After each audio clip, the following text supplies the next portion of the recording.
Hello, beer friends, and welcome to the Third Pint Theory podcast. Kia ora. Kia ora, Martin Bridges, co-host and beer bigwig.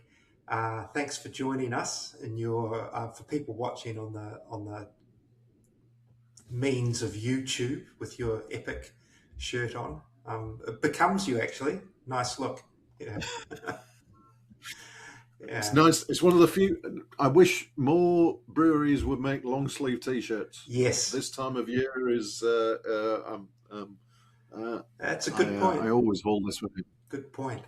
And before I forget to introduce myself for any first-time listeners, it's Michael Donaldson here, editor of Pursuit of Hoppiness. And I would say Pursuit of Hoppiness, I think it's going to be a little bit of a subject to discuss as we preface this week's guest interview. So we've got on the show today, I want to say, hopefully people know Greig McGill.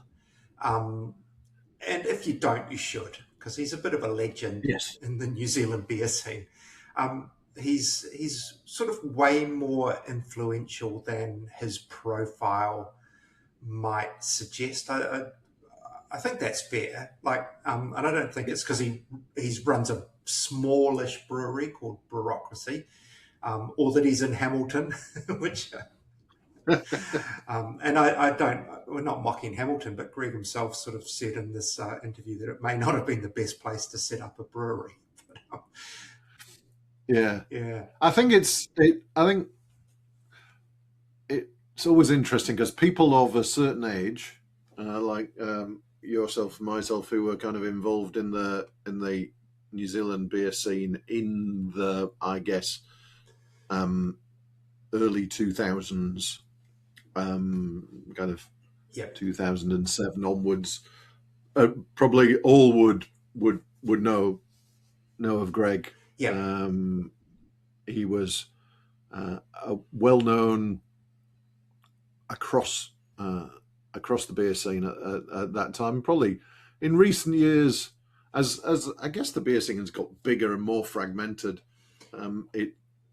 individuals within it are not as that's a fair point. prominent. Yeah. And so, this is a really good chat that you did down in Hamilton with Greig, and a lot of it, and why I say we're going to talk about Pursuit of Hoppiness, a lot of it is around the SOBA years, which again, for anyone kind of new to this, the Society of Beer Advocates, and they did many, many good things in a sort of not quite 20-year existence. I think they 2006 to about 2022 or 2024. I can't remember when they folded.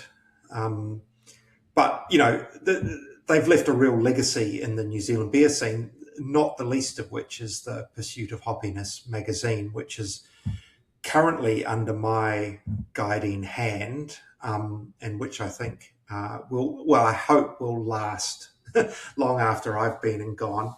But I'm merely the caretaker of the flame.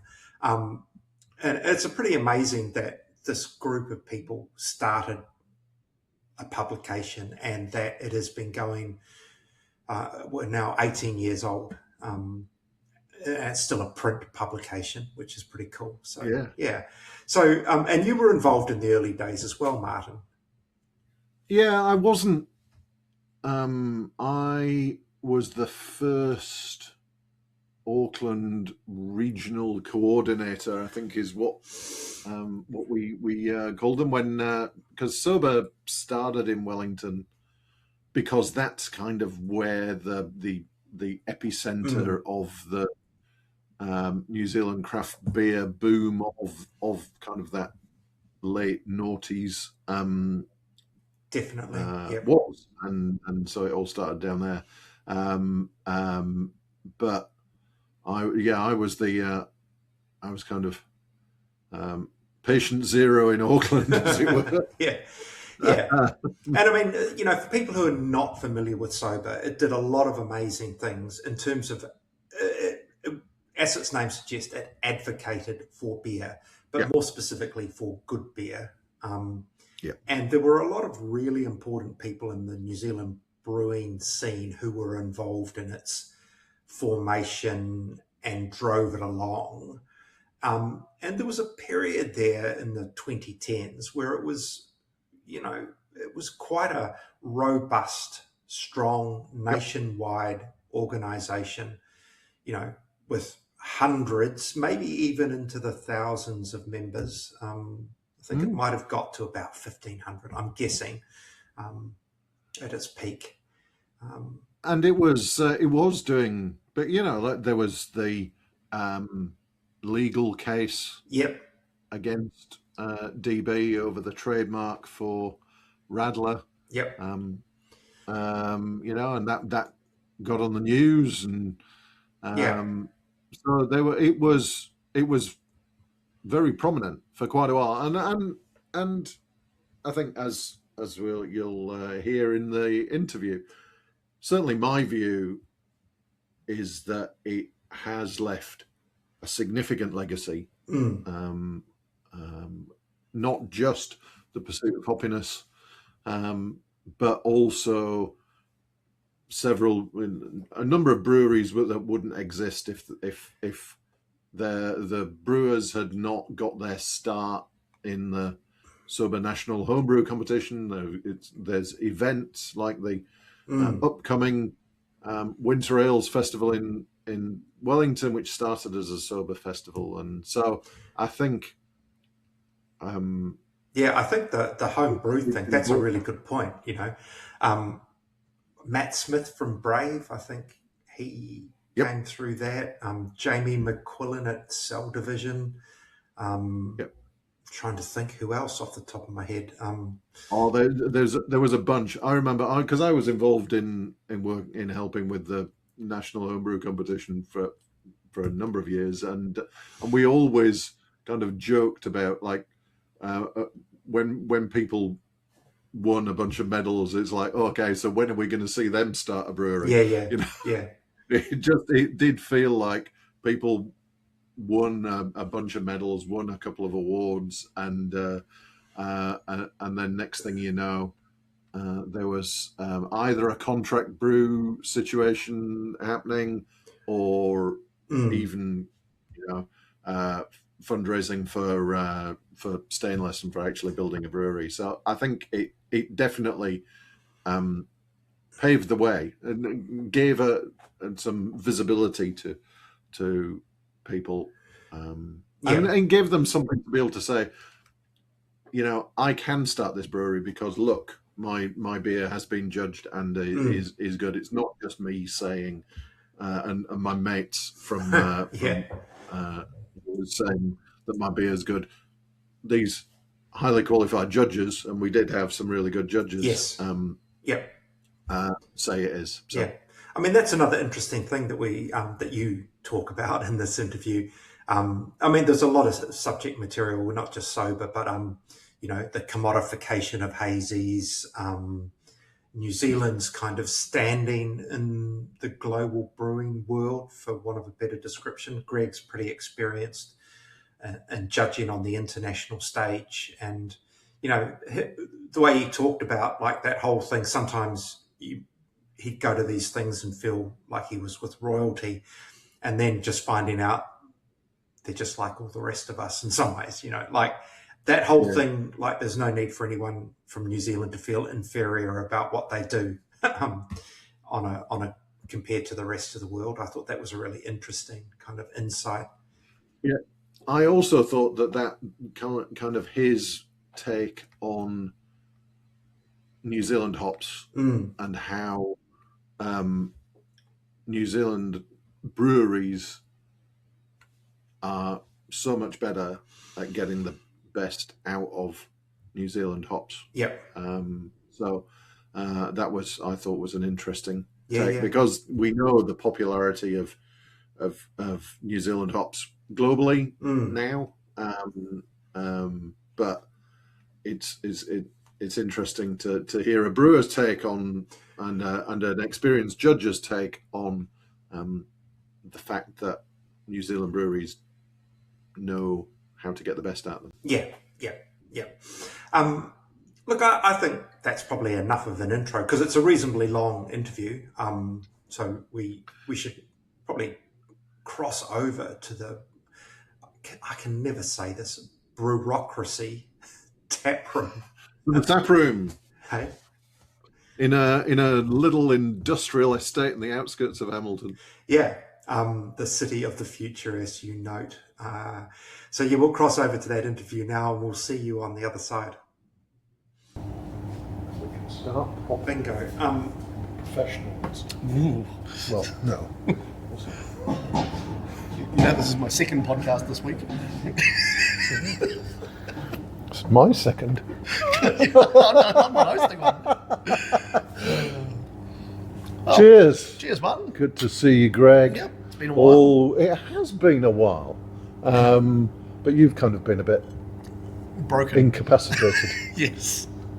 Stairs, my evil nemesis. Yeah, like Daleks. That's right. Yeah. Anyway, I'm very happy to be here at Brewaucracy in the lovely city of Hamilton. That might be going a bit far, but yes. Welcome to the city of Hamilton. Yes. City of the future. That's right. So we're here to talk about stuff. And you and I have known each other a lot 2005? of years. Let's say. Oh, When no, did you get here? I got here in 07. I moved, Oh, so I it's arrived in after. 07. So it would have been around that time. Yeah. Like pretty much. I So thought I've it was known- before SOBA started, so I thought it was around. Okay, it was So afterwards. so I arrived at nearly 20 years. Nearly 20 years. I remember look at you that. turning up to beer festivals and working and getting excited with. We worked together on Richard Emerson's stand at one of the Ellerslie things. At the Ellerslie Yeah. thing that was in The horse in the horse stables. Oh, it's so not everything had a background note of horse urine. Yeah. I just remember Richard being as angry as anyone I've ever seen because people just kept trying to blatantly break the rules on how many things, and he'd tell them a million times, "I can only serve you 2," and they'd get angry at him, and he's like, And I remember that was the festival where, like, pretty much the first person in came up to me and said, "What's your strongest beer?" "Yes, yeah, things have changed, or have they?" We still get that question in here at least once a week. So, probably we were just saying off air that we met through, apart from at Richard Emerson's stand at the New Zealand Beer Festival, through SOBA, the Society of Beer Advocates, of which you are an esteemed founder. For my sins, yes. Yeah. So, how did that come about? I blame 2 people for that. Well, actually, there's 3 people. So, one was a guy called Rob. Do you remember Rob Owen? Yes. Yeah. So absolutely. Rob had been trying to get something going similar to Camera down in Wellington, and with a great passion and a great fervour. And I was a bit worried at the time that because he'd just basically nicked their logos. But yeah, Rob was a great believer in let's just do it, and we'll ask for ask for forgiveness later or something. Yeah. Whatever the phrase is. And I was much more trying to do it properly and make something that would last. And I'd run into Luke, our mutual friend Luke Nicholas, up at one of his tours that he was running at Steam when he was brewing all the Cock and Bull beers there. And we'd met online and sort of corresponded, and he liked that I'd get fiery and angry at things that needed to be changed, and I liked his beer. So we got hanging out, and Luke sort of said, what we really need is some pull from the customers. And I said, well, this is what this guy Rob down in Wellington's been doing, and Luke had heard of that. And then I think Kieran Hazlitt Moore and Stu McKinley were also involved at that time, and they were trying to get something fomenting rather than fermenting. And we all met, and Luke suggested that we all start talking. So I think because I was nerdy, I set up a mailing list, and that was kind of why people say, "Oh, you started it," but I think I was just the one that really had the, just didn't give up. I was dogged about getting it going. Yeah. And so I sort of helped corral all these people. I'd just been involved in setting up something even nerdier, which was the Waikato Linux Users Group. And my friend Craig Box had done all the grunt work. He was basically the me of the WLUG. And so I blatantly stole all the hard work that he'd done and applied exactly that hard work to getting the what became SOBA going. And it was a great group of people at the time. Everybody was really keen to make something happen. Everybody was quite time poor, so it was incredible that we managed to get it off the ground. But I remember we had help of, Colin Mallon let us have the first meeting to decide what we were going to do at the Malt House. Neil Miller, may he rest in peace, was there, and was it him? No, it wasn't him that came up with the name. It was Brendan Miller, if I remember. Was Brendan?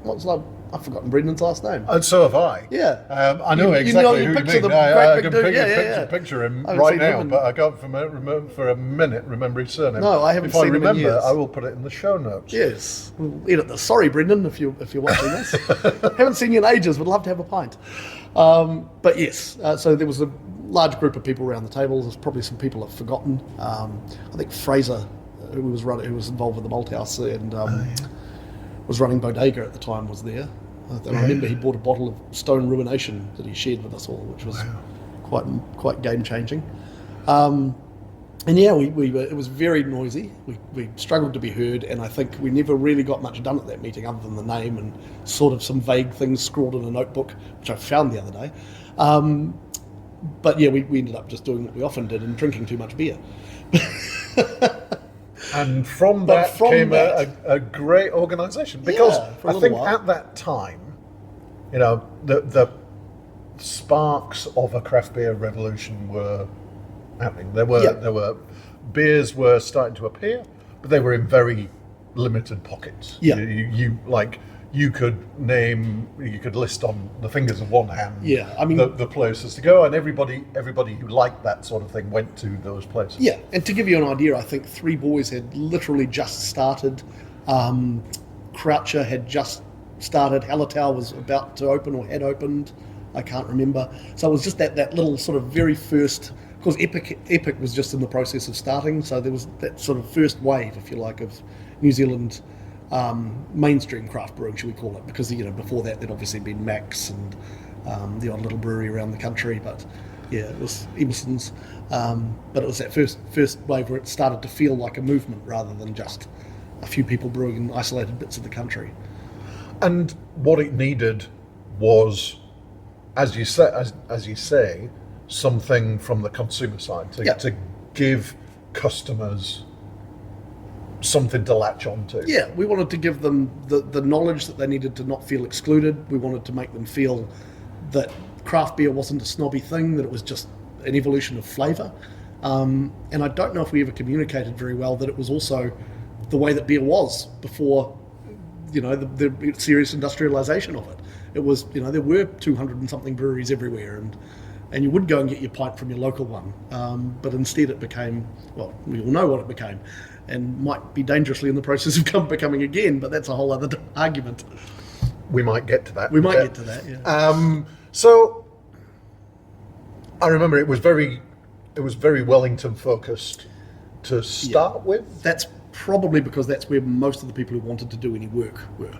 I was the only one that wasn't sort of from Wellington, and I was the secretary at that stage, and I was running that from Hamilton, so that was most of the grunt work, as in doing, sending out all the things. I just remember it being a stressful thing, and I was always behind, because I'd be like, I'll do them all this weekend. And of course everything was pen and paper and sending it out by the post those days, and if only we'd built more online stuff, but that wasn't a thing then.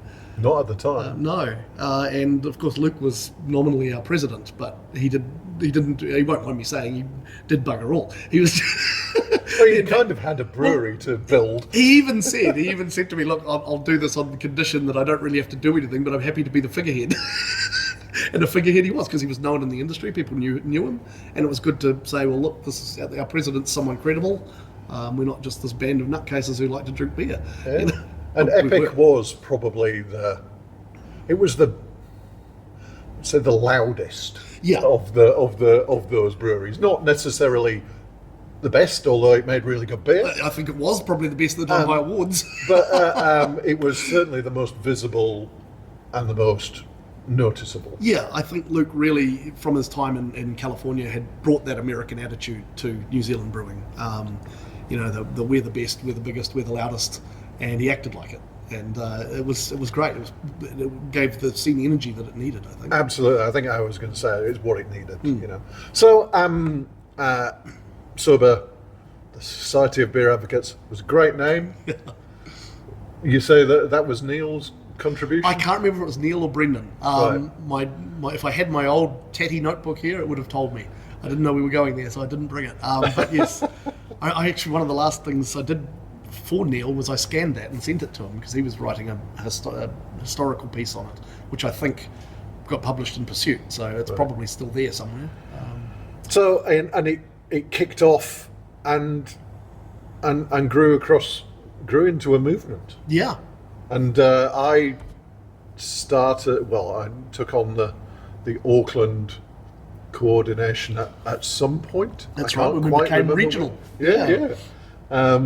And I remember we used to have kind of like monthly meetings and Craig Fitzpatrick, who is still running Fitzpatrick Brewing just outside Tauranga. Hi, Craig. I haven't seen you for ages either. No, I haven't seen you for ages. Used to drive up from the Bay of Plenty to Auckland once a month to sit in Galbraith's or whichever one, like, because we only had like 4 venues. Well, we used to go to the Shakespeare because the Shakespeare made good beer at that time. Yeah. And he would drive up, and we would have a bunch of people. What SOBA went through a big growth. You know, the beer festivals, the homebrew competition. What do you think made it work at the time? I think it was, I often wonder if SOBA did anything or whether it just was riding a wave that would have happened anyway. I like to think it did something because then it wasn't a waste. But, it was great. I mean, the homebrew competition, which I think again was started by Brendan and Stu and Rob, and Kieran was judging down there, and then we moved it up here because it was getting too big for those guys. They didn't have the time. We moved it up here. Phil automated it all, and it became a real nationwide thing. With live tweeted results, and we turned it into a really cool thing. Yeah. And I think that helped grow because you'd get a discount with your membership if you signed up and if you wanted to enter the homebrew comp. So that helped. Pursuit was going strong. It was in every bar in the country, and it just felt like a great time. It felt like everybody was on board, moving in the same direction, and having a lot of fun doing it. But again, I'm not sure if it would have happened anyway. What if I can ask you a question? What do you think? I think it did have. I think those things might have happened anyway, but they were more likely to happen because there was that group of people in that organisation behind it to make it. So, for example, I started and ran for a few years City of Ales, which was beer festival. Awesome. Still one of the best festivals there has been. Thank you very much. And I had a great time doing it, but I could only do that because I had SOBA underwriting it and resourcing it and giving me access to people who could volunteer and so on. So I think the fact that was there helped those other things exist. Well, that's good to hear that, because I have in my dark moments wondered if there was any point to it, but yeah.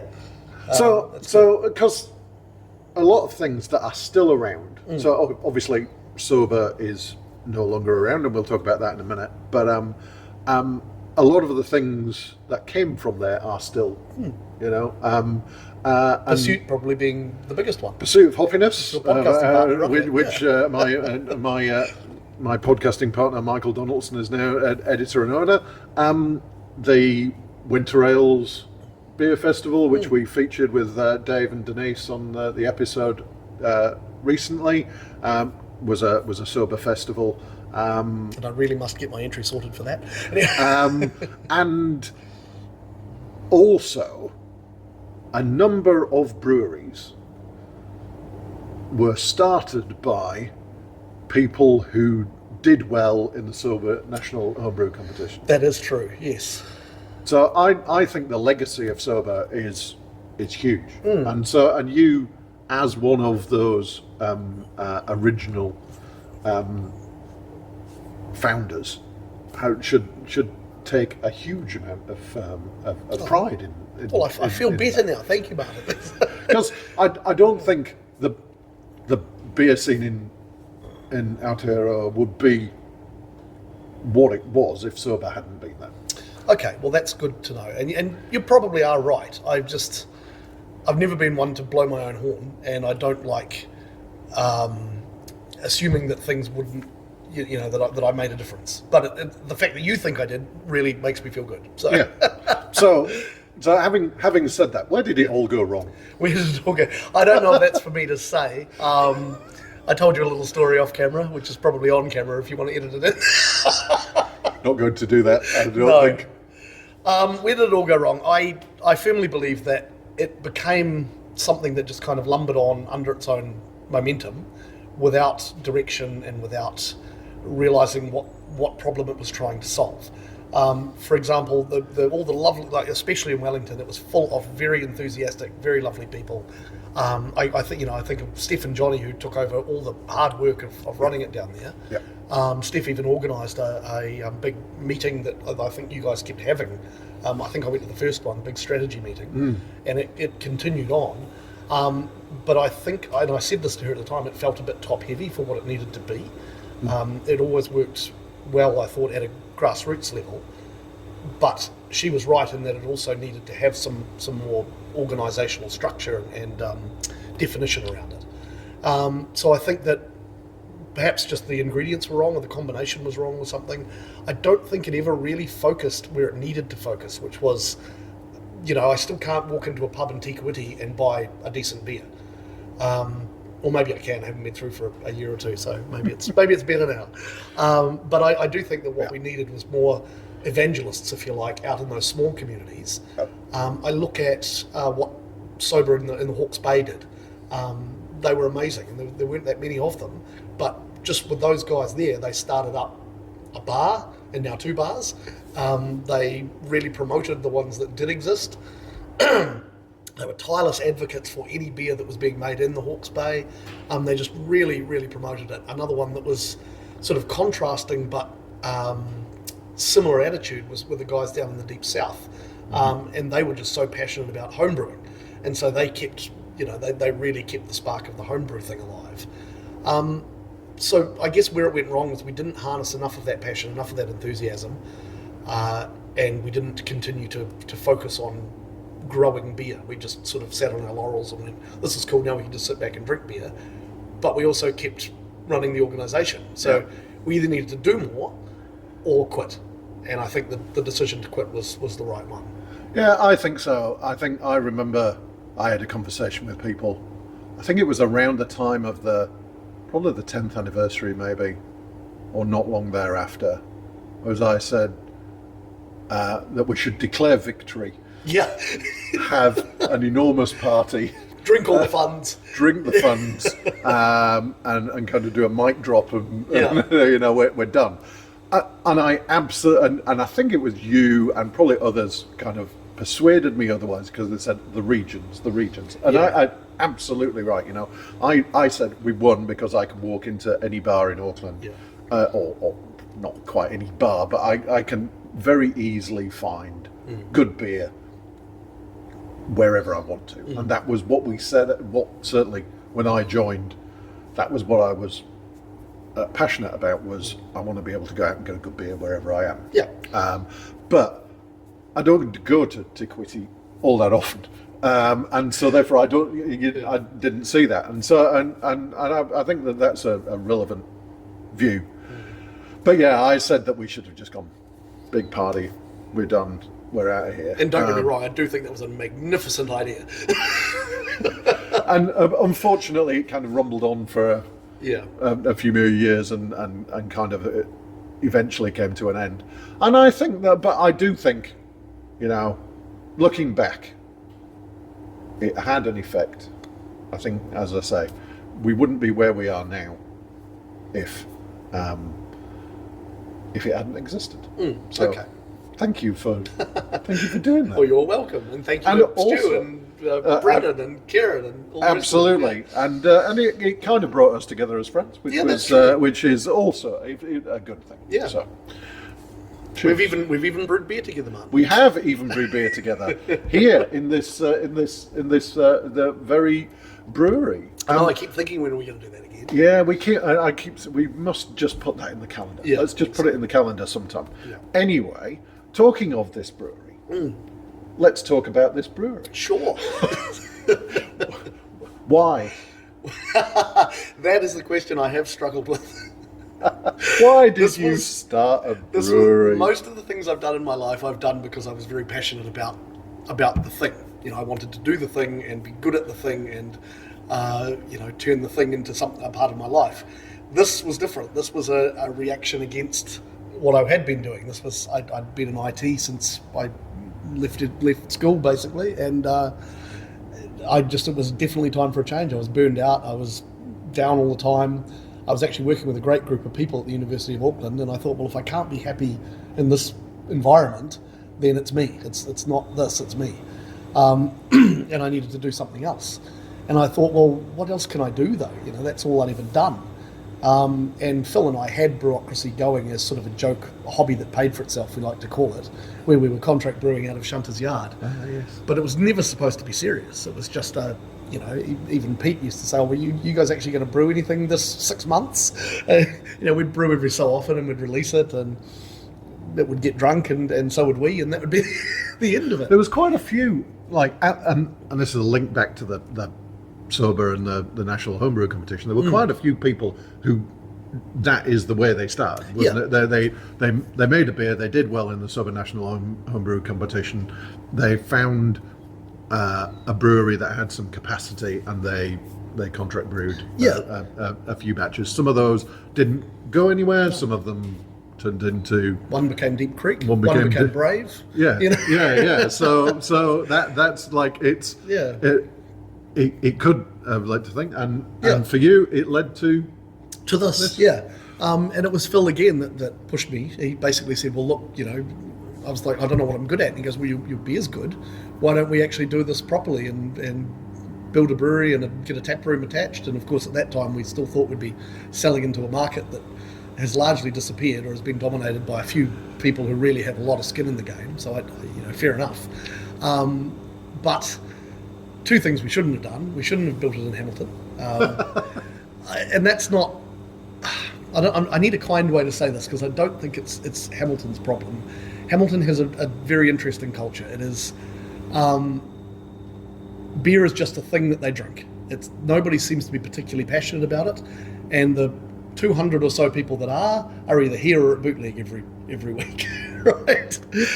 So Fraser owns Bootleg, and he and I often joke that was it a you weekend or us weekend this week? Where did they go?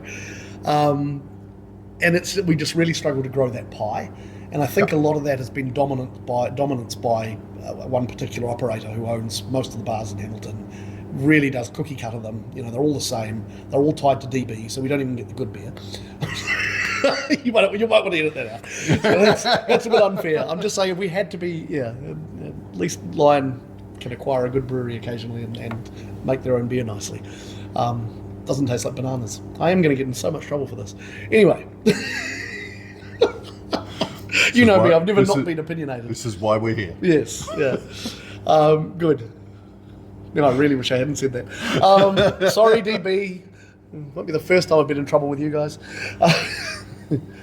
But yeah, it's unfortunately Hamilton's become a bit of a bland place for beer lovers. Right. There's a few really cool operators, like this Last Place. It's a great music venue, and they've really cared about putting a lot of interesting stuff on their taps. The new Hamilton Hotel in the theatre has got a great range of beer on. There's all sorts of stuff that's hidden around, dotted around. But there's just nothing. If you try to go out for a good night in Hamilton, you really struggle to find a place that's got great beer. It's a little sad, you know. So we perhaps came into a market that we hoped we could change or could make a difference. Unfortunately, we don't have the kind of money that Good George has, and they are the ones that have possibly made a difference. But even then, their beer has not taken over the town either. No. And they've thrown everything they can at it with all their marketing and all their resources. They've thrown everything, and there's still just too many places that are DB tied and will always be. So that's sort of a regret. I wish we'd gone somewhere that was a little more open to change. And maybe it is. Maybe we just need to think. Maybe we need to play a longer game. I wonder whether you're being a little hard on yourselves and hard on Hamilton. That I don't think anywhere at the moment is particularly open to anything. The at the moment is a very good point. Of course, because when we started this, we certainly didn't see COVID being 2 years away, 2 years around the corner. Yeah. There's no way we could have planned for that. We had a completely different business model involved, as you can't probably see on camera, but the tap room was originally constrained by that fence that runs around it, because we thought we'll never have more than about 20 or 30 people in here. And we'll be selling most of what we produce out into the trade.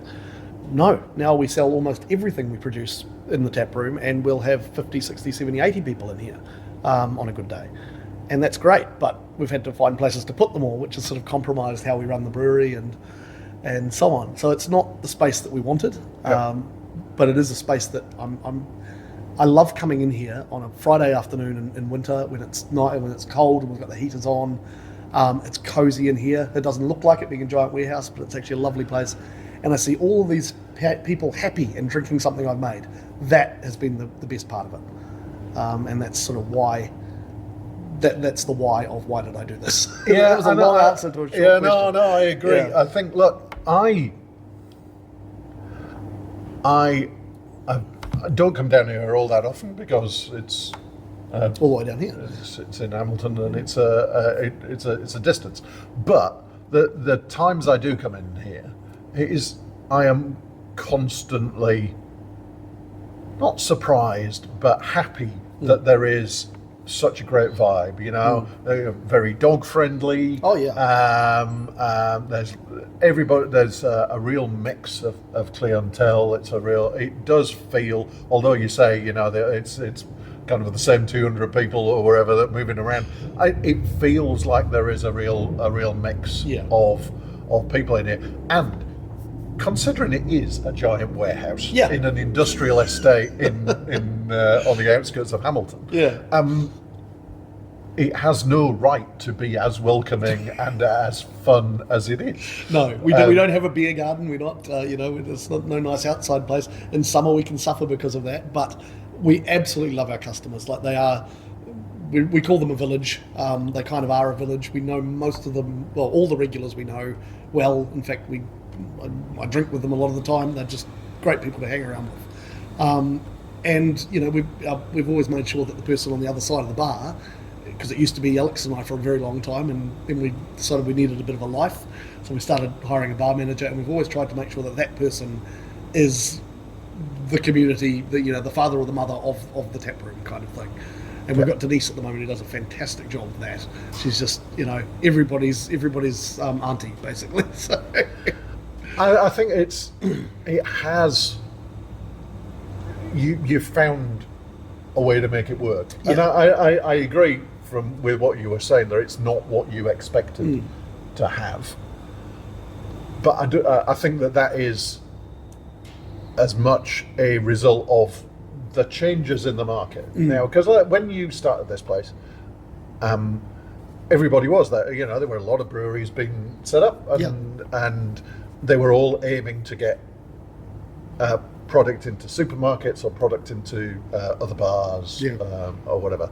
And now, the only ones who, it feels to me, the only ones who are surviving and thriving are the ones who have their own venue, or they have the scale, or the scale to operate at that big level.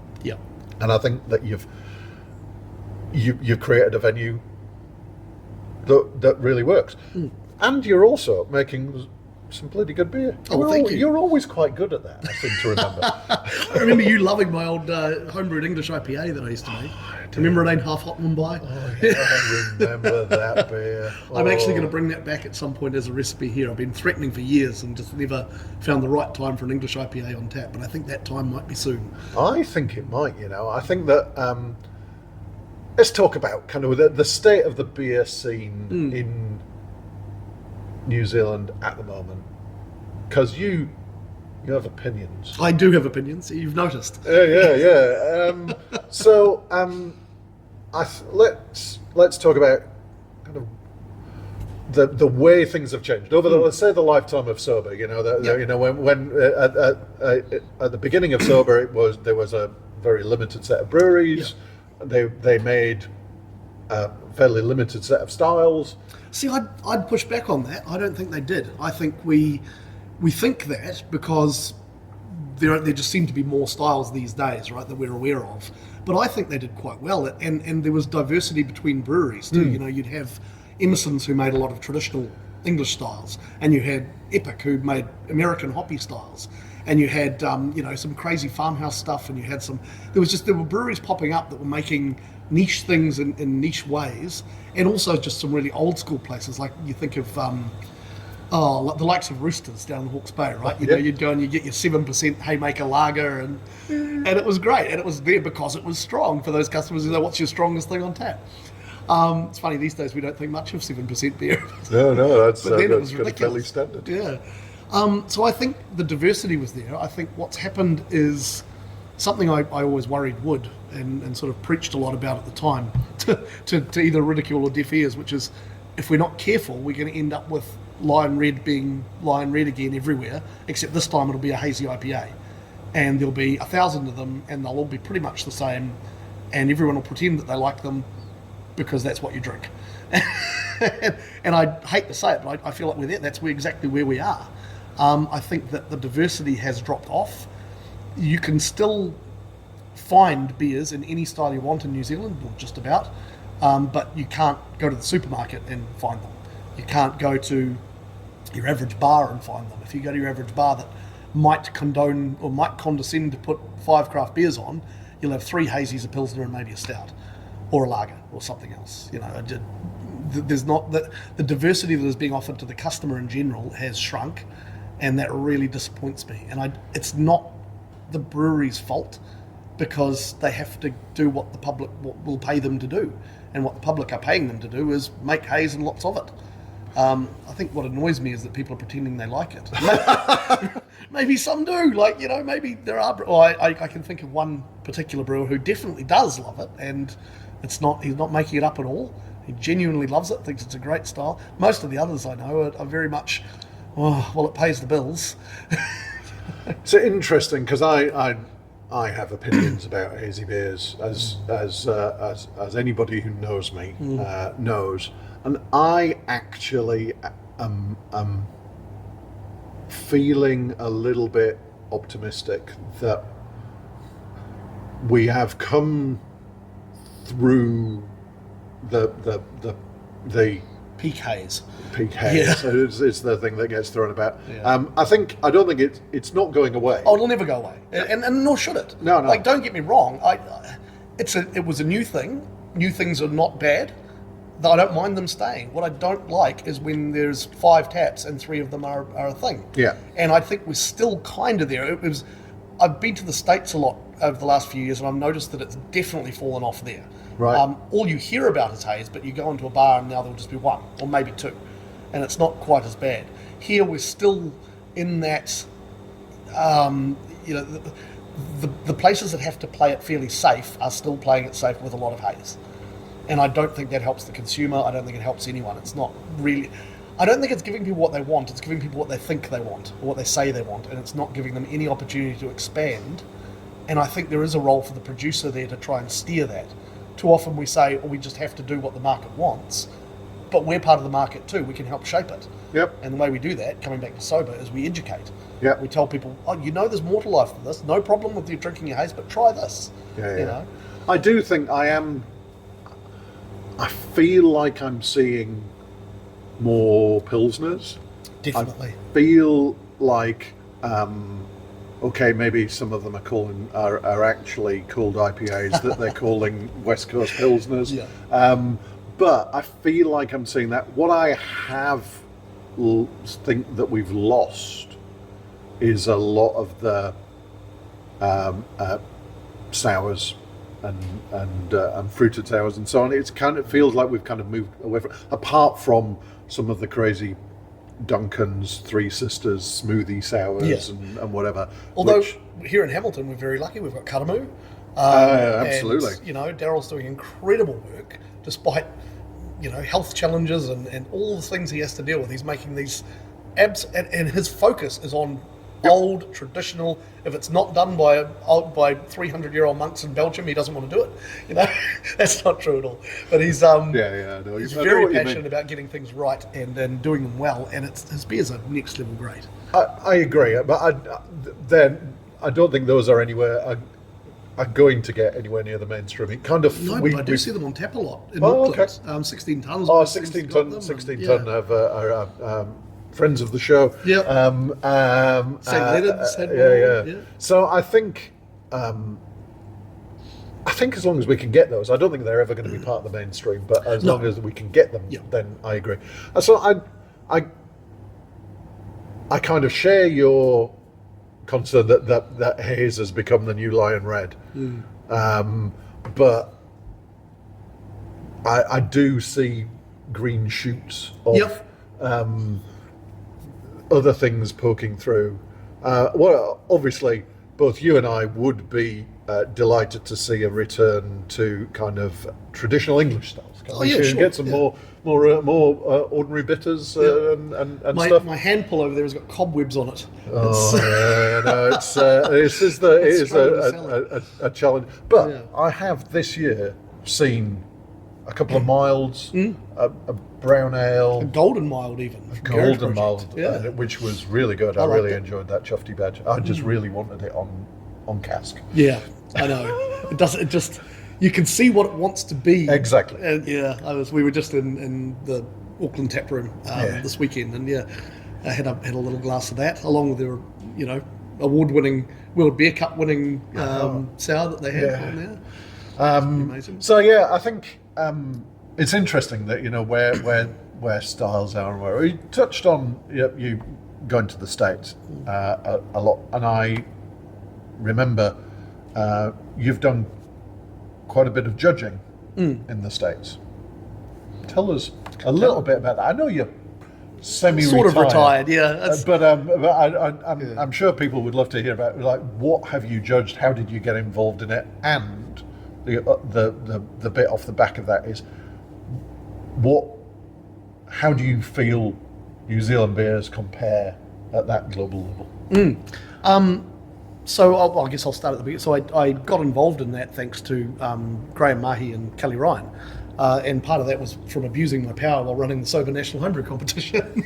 I appointed myself a trainee judge and put myself on the table with who I thought were the two of the best judges there. And also Jeff Griggs at the time. So, I got to learn from some of the masters. I've never done BJCP. I've never done any of the professional training or anything like that. I'm an absolute, I was doing a podcast for another friend earlier this week, and as I said to him, I'm a complete fraud as a judge. I've got no official qualifications, just a decent palate, and I know how to use it. But anyway, so I ended up, he said, well, Kelly Ryan said to me, you'd do all right at World Beer Cup. And I said, oh, that sounds like, climbing Mount Everest before I've climbed Mount Kakapuku, And he said, oh, no. He said, you just need a couple of referees. And I think it was him and Jeff Griggs and Graham Mahi, who had all judged at World Beer Cup and agreed to stump up for me. They just said, don't suck. Make them look bad. And so I got into that. That was around, I think that was 2014 was my first World Beer Cup. And if they like you end up getting an invite to do the Great American Beer Festival as well. So I got a couple of those. I was lucky enough to do 2 of those. So over the space of about 10 years, I did 5 World Beer Cups and 2 Great American Beer Festivals. And they are like nothing else. Like, judging them is incredible. You will be sitting at a table with absolute beer royalty from all around the world at World Beer Cup. Well, even GABF, they have some internationals, but you sit down with I don't want to drop too many names, but it's just incredible the number of people and the talent that you sit with. And after you get over being starstruck, because you go, I'm this little nobody brewer from New Zealand and I'm sitting next to Tommy Arthur, you realise that hey, we're all doing the same job. We've all got roughly the same palates. We've all got some blind spots and some super sensitivities, and you just start focusing on the liquid in front of you. And you very quickly realise that even as much as we all look up to the American scene as sort of what led the world in craft beer, you realise that they have just as much faulted and not great and aged product come across judging tables as we see in New Zealand. But also their gold medal stuff is absolutely next level good. And if you get to judge a medal round right at the end, you're just sitting there going, well, these are all incredible beers. How can I possibly decide that one's better than that one? But you have to. And luckily, you've got some real talent around you to help you come to that decision. That's the judging side of it. In general, the comparing the scenes is tricky. I think America being bigger and having much more competition and much more pressure to be good, the standard is higher than it is in New Zealand. I think the education levels are higher there too. People really know what they want. They've honed their palates over a decade or so. Their meeting places, either the great local beer bar or some local brewery, they really are turned on to great beer and mediocre beer. So, especially in a place like San Diego, where you can't trip over without hitting about 3 breweries. Yeah, you're banging your head on 2 on the way down, and you'll trip over because you were drinking at a third. But the quality there is just like nothing else. It's just I don't think I've had bad beer in San Diego, or even ordinary beer. I've just had nothing but excellent beer. Whereas I think in New Zealand we try a lot, and we haven't had the pressure to hone our beers yet, and a lot of us haven't travelled or haven't tasted some of what's going on in Belgium or what's going on in the US, and we haven't necessarily dialed in our palates to know that is what a great example of that style is. And this is why I think every brewer should judge. Every brewer should exercise their palate, because you can't make a world-class beer without tasting a world-class beer. And that said, I don't enter competitions because I know what judging's like, and I know that it is quite fallible at the end of the day. Yep. You've got humans, you've got palates, you've got someone woke up with a cold, someone else had just had a coffee that they forgot they shouldn't have had, someone else smokes 6 packs a day. And somebody had an absolutely stunning beer the one before right, yours. and now everything looks terrible. Because it is a very hard thing to do, to shift your brain out of that. Yeah, I think if I cared more about marketing, I would enter every competition I could and just try and get as many medals as possible to put on the packaging. But given we don't package, it's very hard. I have to send kegs, and because we're small, I need those kegs because I can sell them. Yeah. So I also like that we're a little bit under the radar like that. But getting back to the question, I really think, I don't want to say the American scene's better, because it isn't. It's just more honed under fire, under battle conditions. And I think New Zealand is where America was 7 or 8 years ago. And we've got some really great beer here. It's very rare now that I walk into a brewery in New Zealand and don't have excellent beer. And that's great. I just think that their excellent beer is better than our excellent beer, because it has to be. And they possibly have more of the excellent as opposed to the good. Oh yeah, that's exactly right. I think part of the issue as well is our geographic difficulties, in that it's bloody expensive to travel. It is, and it's bloody expensive to drink. It is expensive to do anything. It's expensive to exist. I absolutely agree with you that one of the ways of improving our local beer is for brewers and drinkers to travel and try beer in other places. But you can't just go and do that. It's harder, and I think it's harder for us to do that.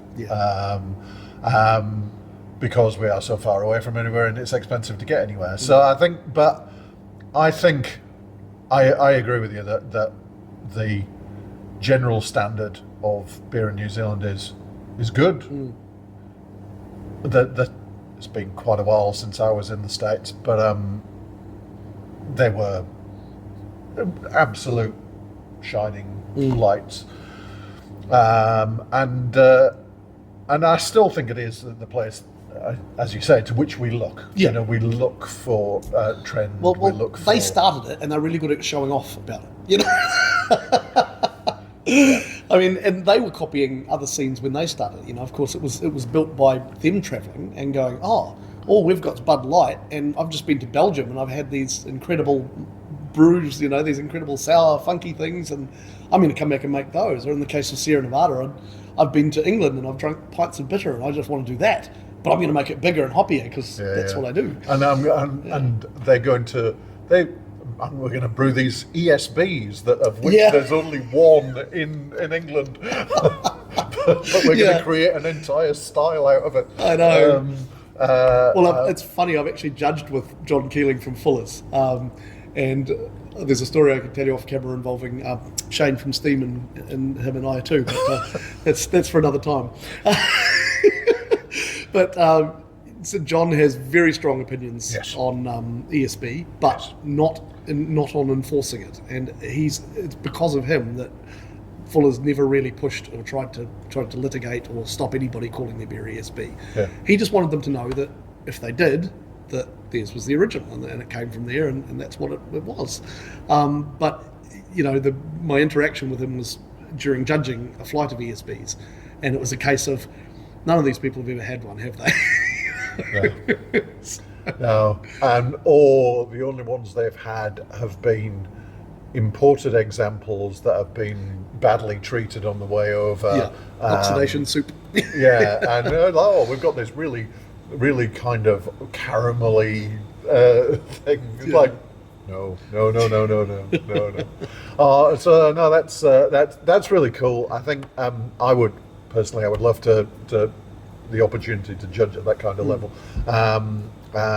because I agree. It's the way you learn. The way is by testing yourself against the best. Yeah. So I'll tell you what we do better than everybody than America though, and it's probably because we're used to them. But we've got world leading hops here, the ones that they wish they had.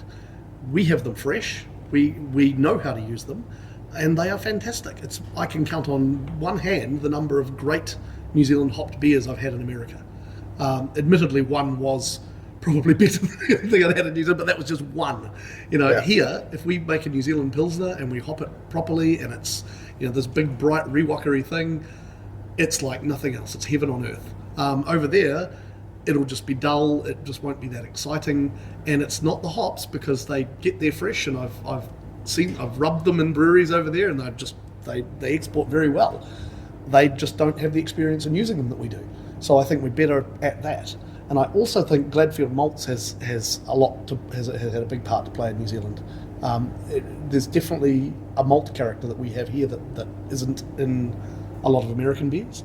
And I think as much as we don't always lean into malt as an ingredient the way I think we should, it's definitely noticeable. Like you can tell, that was made with Gladfield, and you go to the States and you go, I love the malt in this, but it's not the same. It's just different. Yeah. I think that there is a kind of a homogenization of malt in the States that possibly, whereas in New Zealand we have Gladfield's an amazing local producer, but also a lot of imported English malt. So I think that there's probably more characterful malt, whereas in the States it's 2-row. And it's all made exactly to the spec because that's what it's. It was largely prototyped for Bud Miller Coors. And they demand it to exactly that spec. And I'm sure that there are craft malts. There absolutely are. I've been to one of them.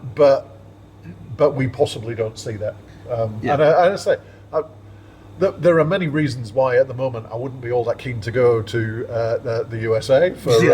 Can't imagine. No idea. But I miss the ability, the opportunity to try American beers because I think that they still do produce probably the best in the world in their areas. you Well, know. I don't want to downplay the lunacy that's going on over there, but honestly, as a traveller, you probably won't notice. Like I was there under both the toddlers regimes, and I can't say I noticed much difference.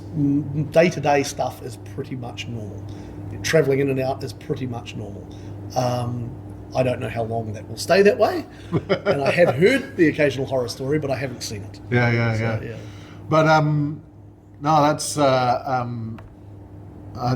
really interesting. There's one thing we're getting. I'm keeping an eye on the time. Yes, but, do talk a lot. there is one other thing that I want to touch on because you've been ahead of your time in many ways. I know where this is going. But you were quite possibly the first beer influencer or beerfluencer, shall we say? You were doing beer reviews on YouTube. I was years ago. I can't even remember why. I think there was a particular beer, and these are still there, to my embarrassment. I keep meaning to take them down. I keep forgetting about them. I'm sure our listeners will be able to search. I'm sure This is what worries me. your view counts will now start going up again. They can see me when I had hair and no beard. So there was a particular beer, and it was largely a marketing product from a lady who I remember meeting at a beer festival, and she'd produced this particular beer. And I took it home and I tried it, and she wanted feedback, so I sent her feedback and I said, look, this is really not good. It's massively oxidized. It's actually brown when you pour it out. It was supposed to be a nice pale yellow and so on. And it was named for a hop pun, and there was no evidence of hops even being involved in the production of it. So I sort of, laid that out. I was not an arsehole about it. I was doing it in a kind way, but not lying either. And she messaged me back and she said, oh, I'm really sorry. She was lovely. And she said, look, I'll send you some more. I should have said, no, please don't. But she did send me some more. And I thought, well, okay, that's fair enough. I'll do a quick review on camera so that, she knows I'm actually drinking it and she can see the product. And if I'm talking shit about the colour or anything like that, it's because she can see what I'm talking about. And I think that might have been one of the first ones we did. And I just drank that and talked about it and ended up posting it on YouTube because I thought, that might be a fun thing to do. I hadn't ever uploaded anything to YouTube before, so that was the thing. And it just started to become one of those things I'd do. One of the ones that I got a lot of comments on was Joe Wood sent me a bottle of beer with no label on it. And he said, oh no, it did have a label, that's right, but it was wrapped, and he said, pour it out and just tell me what you think it is when you taste it. So again, I did it online, and I said, well, this is what I'm tasting. And I remember I just had Rogue's Morimoto Imperial Pilsner, which came in one of those lovely ceramic bottles. A friend had visited from the States and brought it for me, and I was like, it blew my mind. It was so good. And so that was probably stuck in my head. And I said, look, this isn't really a thing. This is a made-up American style, but to me this tastes like an Imperial Pilsner. I said, look, I'll go and get the bottle. And I came back and I was like, oh, sure enough, that's exactly what it is. And so everyone thought I was some kind of tasting god because of that. It was because I just had something similar and it was stuck in my head. So that one blew up a bit. And I can't even remember what else we did. We ended up doing some with me and Phil and Graham Mahy sitting around in the yard just drinking beer and talking bollocks and filming it.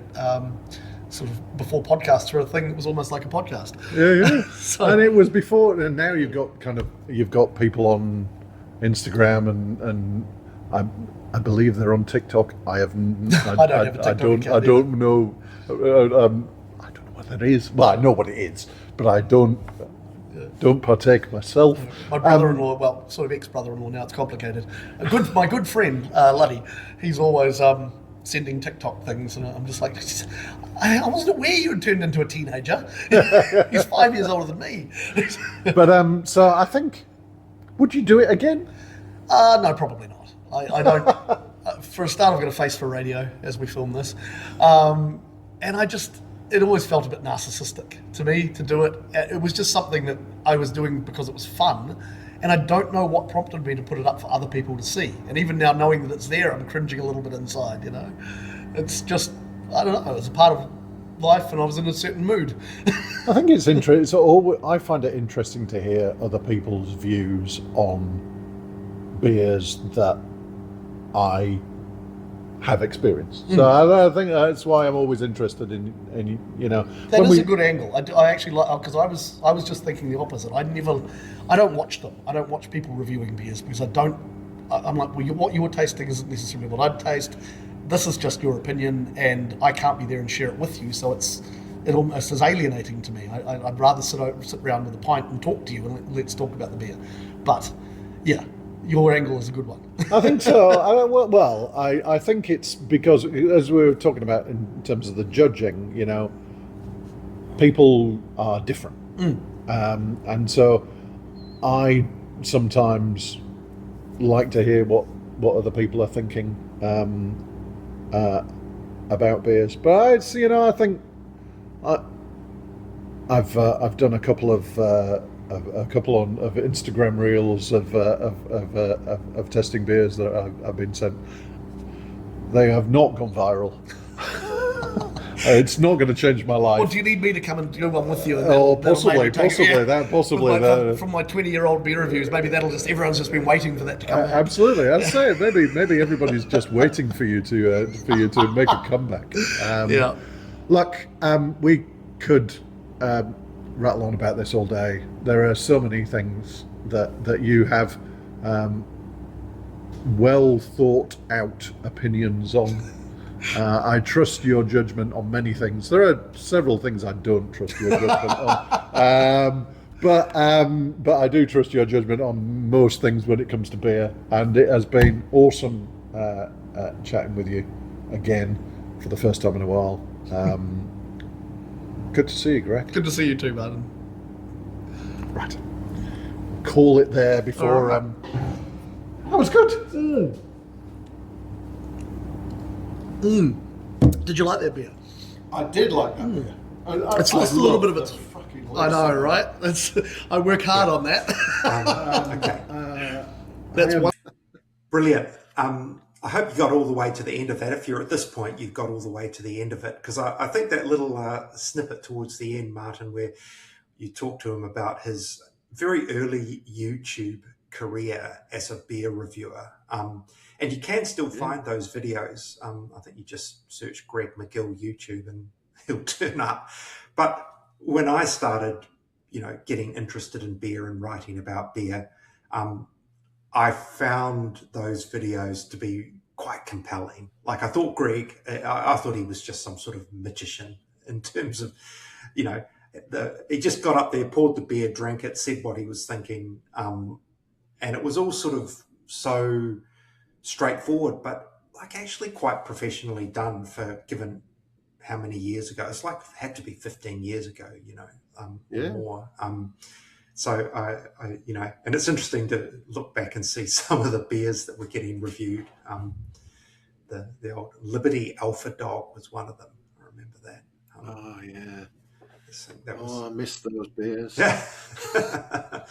Yeah. So he was a guy, as we've said, quite rightly living in the city of the future because he was ahead of his time in so many ways. Definitely. And I keep saying that you should do them again. We should get into it. It's interesting because I'm not aware of much kind of YouTube beer content in New Zealand. I know that there is some limited kind of Instagram shorts and those kinds of things. I may have done one or two of those myself, but globally, I think that the shift seems to have been to the short form video formats, to the TikToks, the Instagrams, and so on. But I think that there is still a place for people thinking about beer and talking about it. And as I say, Greig had this kind of the confidence to be able to talk about a beer without knowing what it was and say and explain it, which is always fraught with danger because taste and aroma is so subjective, and you can get things wrong very quickly and look like a complete fool, Mm. or you can look like a complete genius, Yes. as Greg did. Yeah. He absolutely was a genius. Continues to be. And I remember one of the early beers that he brewed professionally was it was called Bean Counter, which was a vanilla porter. Having that at a Beervana one year, and that was another one that was a little bit ahead of its time because people weren't really adjuncting their darker beers the way they do now. You tended to get more straight porters and stouts, and that was, if it didn't win a People's Choice, it got really close. Because it was such a cool beer of its time. It was so different. But I there might be one comment in there that's quite interesting. I think I call it the commodification of hazy. The fear that they all start to taste the same after a while. That whole biotransformation character, everything's just a tropical fruit. It's just a continuous expression of the same thing with different labels on it. And Greg's, I guess, suggestion, it's the new DB, which or the new Lion Red is like everything's a hazy and they all taste the same. Or instead of being, they're all a kind of slightly amber lager. But now they're just a hazy pale. I think I see what he means. Yes. I think that we've kind of shifted.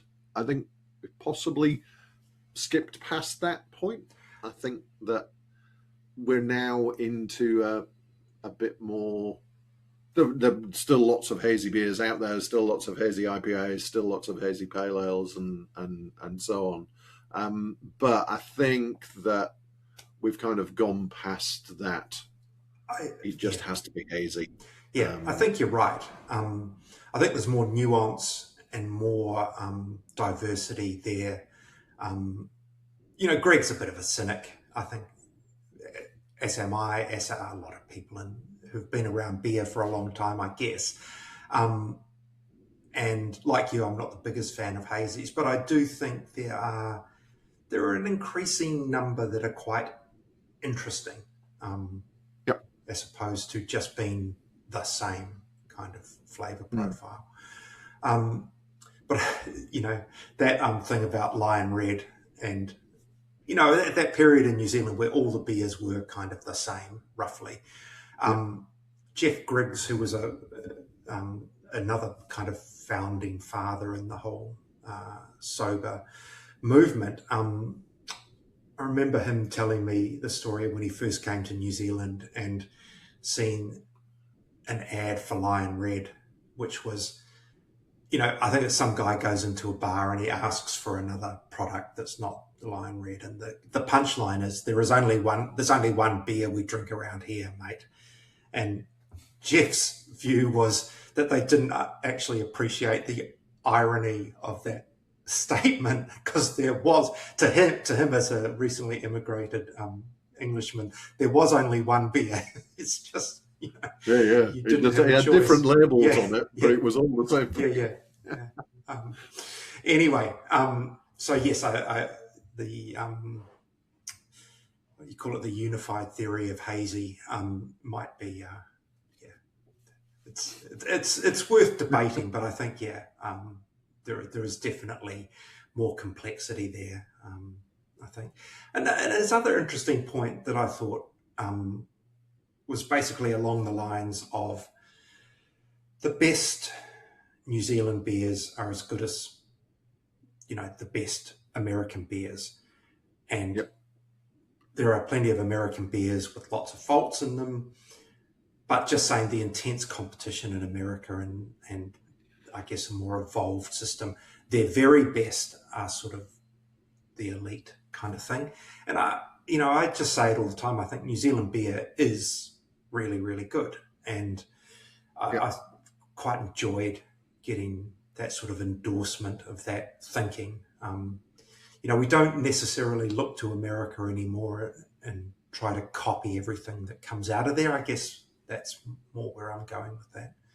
So yeah, no, I think you're right. I think you're absolutely, and it did feel like in that kind of early 2010s, maybe, that it was, we just looked to what is the States doing, and we should be copying that. And I think that was maybe because we did get probably more imports around that time. Beer Without Borders were bringing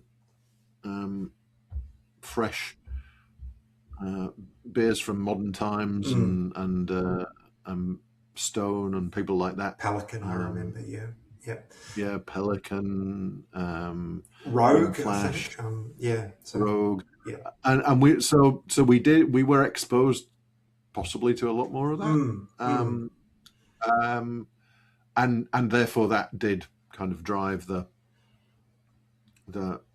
desire to copy that. And now possibly these days I rarely see a US import. No, that's true. Yeah, I think you do. There are still I don't see any direct US imports. We still see grey market stuff pop up, but I'm always slightly wary of the quality and the provenance of some of that stuff. So therefore, I don't go and dig it out. But so possibly we don't see as much of that, and maybe that's why.